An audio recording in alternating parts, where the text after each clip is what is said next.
Hey everyone, welcome back to another quick how-to. In this video, we're going to show you how you can add HTML code in Wings website. So here, once you've signed in your account on Wings, basically just need to select here website where you want to add your HTML code. So for example, right here, just select and edit this site.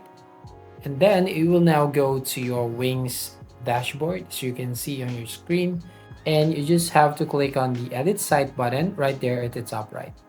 Now to add the HTML code, you just have to click on the plus icon right there at the top left to basically add some elements. So from here, so click this one to add element, and here you just need to select the embed code right from here, and then select the popular embeds, and from here you can basically add embed HTML, embed a site, or custom element.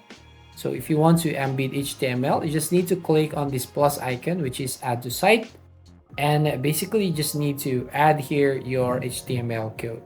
So that's all. Thank you for watching. If you find this video helpful, please leave a like and subscribe to our channel.